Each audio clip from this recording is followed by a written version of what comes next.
Today on Top Gear, we decide to visit an authentic English motorcycle store. And there is a Moto Guzzi here, why I don't know, but we shall move on to the Bonneville T120. Beautiful motorcycle. Reminds me a lot of the CB550. Yes, quite beautiful. Yes, there are Triumphs everywhere. British bikes. Why am I here? And anyway, these things. Wannabe British bikes. But who cares about those? This is the pinnacle. The Triumph Speed Triple. Look at that. God. Awesomeness. Raw power. But who cares about raw power? You can have something like this. A beautiful, proper Himalayan. Really. But who wants capability or power when you can have something like this? An ancient relic of the past. That isn't even British. Oh, this is dreadful. Hello, my name is Raj Darpinder, and I'm the best singer and dancer in all the Punjab. And today, we will be going on a ride on a Royal Enfield, which is neither royal nor an Enfield. And it sounds like a weed whacker. Now, before Raj goes around the block with the bike, let's take a nice look at it first. Now, this is a bike that came straight out of World War II. And I mean, literally, it's 2019, mate. It's almost the second decade of the millennium. And this bike still basically is the same bike it was 50 years ago. The Royal Enfield. Now, they did update it a bit. It got EFI, it got ABS, which is kind of interesting. But it's got a kickstart, mate. Why do you have a kickstart? Now! Why? The kickstart would be useful when the bike breaks down due to its shoddy electricals. But, unfortunately, this model is EFI and not a carburetor. It's heavy, it's slow, it's awkward, and it'll rattle your teeth so much you'll have a proper British smile. But, it's still kind of nice looking. I mean, just look at that instrument cluster. Nothing digital here, folks. And now Raj would do his very best to make his impression of a helicopter.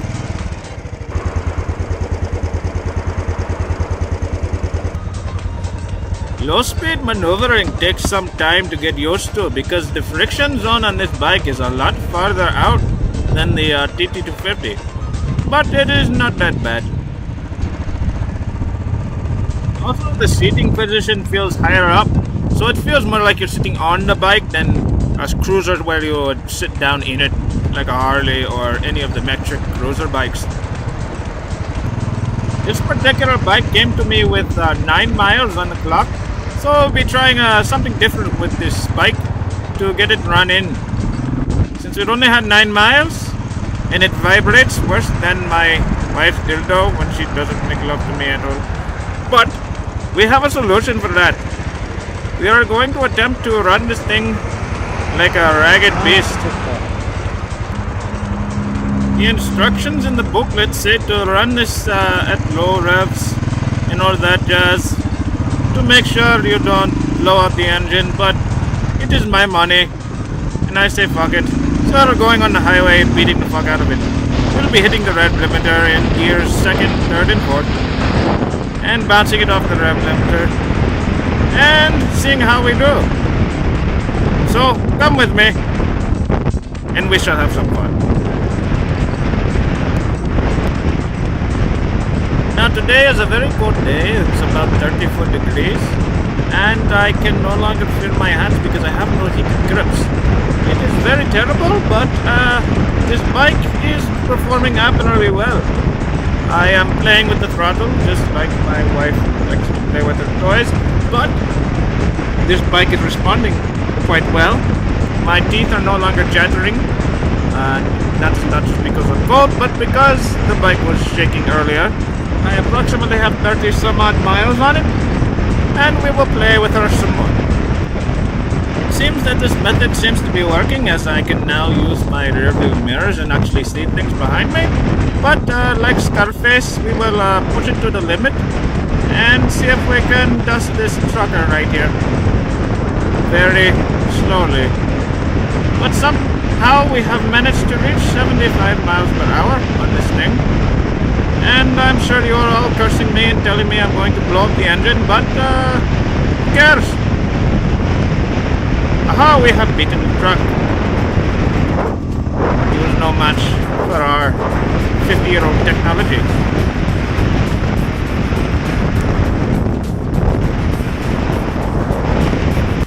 And so now Raj has decided to take a little break for a scenic tour, and he's been running the bike in quite hard, pushing, banging through all the gears, hitting the rev limiter, backing down, playing with the throttle, riding it like he stole it, and it seems to have been working, at least for now. I mean, only time will tell whether this method of the Moto Man is actually useful or just a way to destroy your motorcycle. But as Raj takes his much needed break from the insanely cold temperatures, we'll look back at this as the beginning of this saga of adventure. There is no toilet paper in here. Can somebody please help me? Oh, Raj, you're a good old chap. Just use your hands. Now with Raj back on the road, take a moment here to appreciate the vibration that is this motorcycle.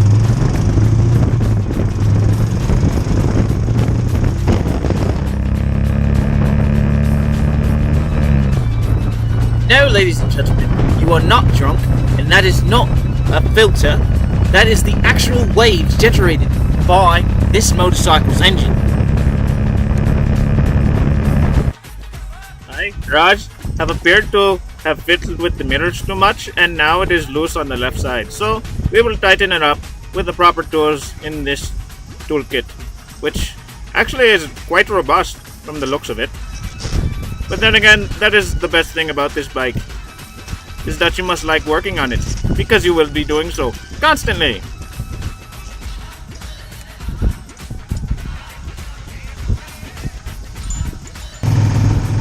Now, since we have let the bike rest for a little bit, we will be continuing the hard braking process, and we will be running this bit very ragged very soon.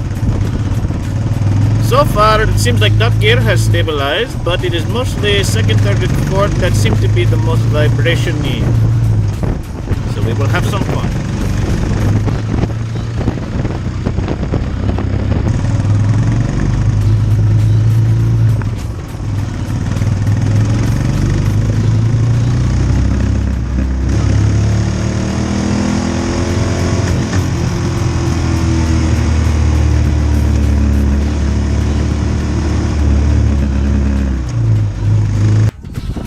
Aha! In approximately 70 miles on this motorcycle, it seems that the vibrations have largely lessened to a huge degree, and it is actually rideable now, which is pretty good considering it is a motorcycle I wish to ride. There you have it, ladies and gentlemen. With the following footage, I will now demonstrate that this bike is no longer a death rattle trap.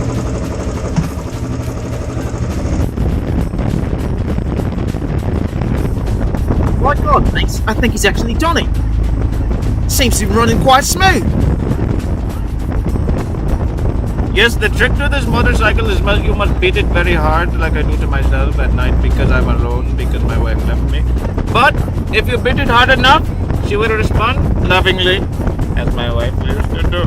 Not that night. Next week we will be doing an oil change because this motorcycle needs it, since it has just been freshly beaten, as Raj has implied. Toodles, ladies and gentlemen, we will see you next whenever.